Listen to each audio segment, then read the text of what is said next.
kill my planet. No. Friendship or ambition?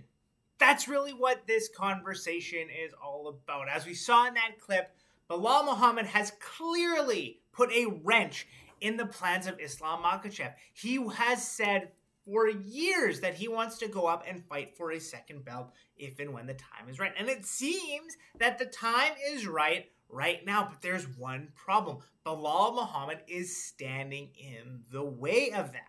And I heard a really interesting point from Chael Sonnen the other day about the fact that one of his friends, I don't remember who he was supposed to fight, but when he was fighting for a belt, it might have been against Anderson Silva or something like that, he basically was saying, one of his friends was saying, oh yeah, if you win the belt, I'll move up or I'll go down in a weight class, something of this nature, because I don't want to have to fight you, right?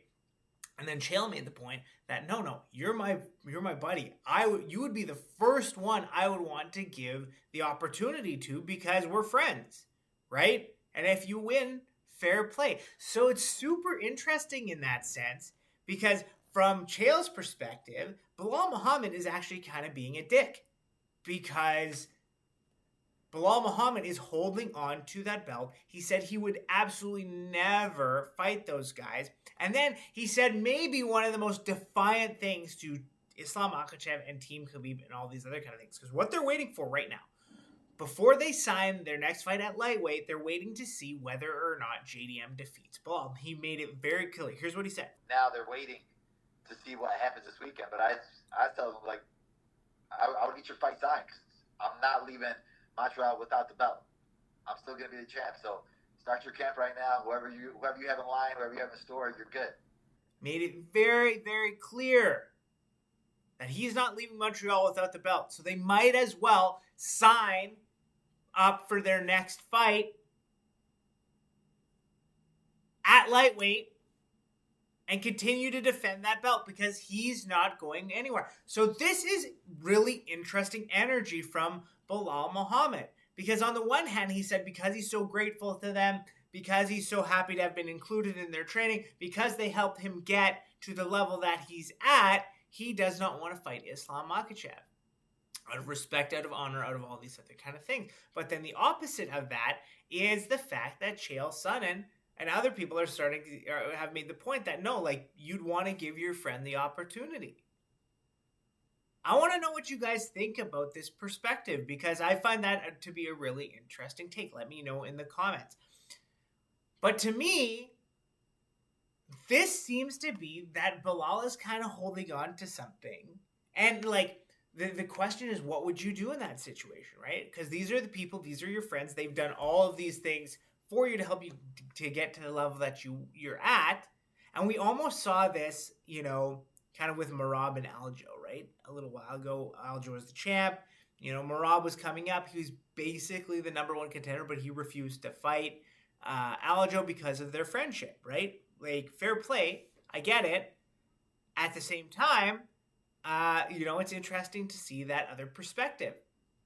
So what should Belal Muhammad do? What would be like the honorable thing for Belal Muhammad to do in this situation? On the one hand, it kind of looks like he wants to stay and keep defending the welterweight belt. Clearly, he has an advantage there. Clearly, he sees paths to victory against absolutely everybody in the division. On the other hand, he's also called for a shot at 185. Now, I know that Dana isn't too keen on that situation, and he was talking about potentially fighting Khamzat Chimaev moving up. And I know he said in an interview in the past that he would rather move up to 185 and vacate the belt so that Islam Makhachev could have the opportunity to fight for the belt, then fight him himself. But the question is, will he put his money where his mouth is? Right? Because right now he's doing at least his first title defense.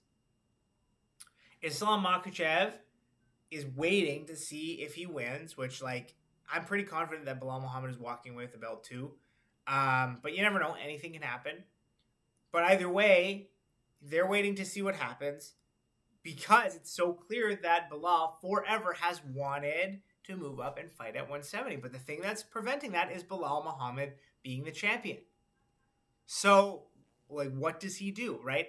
I get his point. Like, obviously, everybody wants the Ilia Topuria fight to happen, right? Like, that seems to be what the fans want. But I agree with Islam's reservation on this, right? In the sense that if he wins, first of all, the guy only has one title defense at featherweight, and then he vacated and moved up. Now he wants to fight Islam Makhachev, which, like, that, and they're like, oh, well, Volkanovski did the same thing. No, it's different, because Volkanovski beat everybody.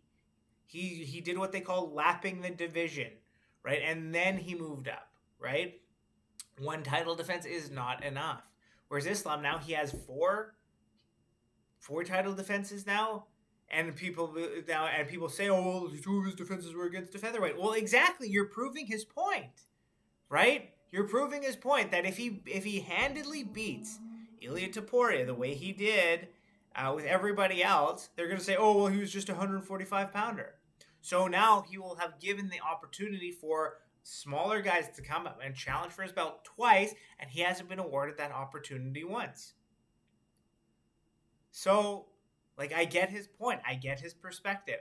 And now, and repeatedly, he said, because I've given this opportunity not once but twice, I should be awarded that same opportunity. But the challenge of it all is that Belal Muhammad is the champion. Belal will not fight those guys. It doesn't seem like Belal has any intention of moving up anytime soon, but we don't know what goes on behind closed doors. So, where does Islam go from here? Because he has that ambition, and he is getting older, right? Like, Khabib was out of the UFC already at this age, at this stage in his career, right? He'd done enough, and he was done. And I know that the philosophy with all those guys is kind of like, get out while you're young, while you're healthy, and before you've taken too much damage, right? And if we look at the fights that Islam has had, like, he's clearly taken more damage than Khabib did, right? Not a lot, but he's taken some shots, right? So it's one of these things, like, how long will Islam postpone that? And then the question is, if Islam does win the second belt, how long does he stick around, right? Does he defend it a few times, or does he win the second belt and bounce, right? So these are all kind of questions that are up in the air. But as of right now, we're stuck, right? We're stuck at the point where Belal Muhammad has the belt. He's not going to fight Islam. Islam wants that second belt. Islam's waiting to see what happens. Here we are right now. But as far as I'm concerned, I kind of see this as Belal Muhammad being a little bit of a bad friend. A little bit of a betrayer, right? Now, it's not outright.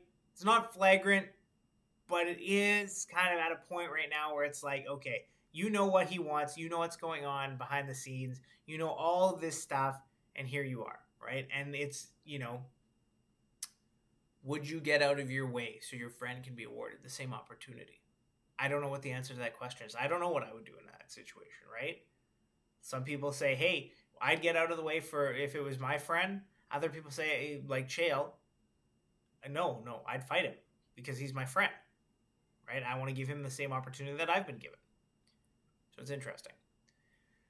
What do you guys think? Let me know in the comments. And if you wouldn't mind, hit the like and subscribe button. Helps with the algorithm. Helps grow the channel. Thank you for watching. We will see you next time.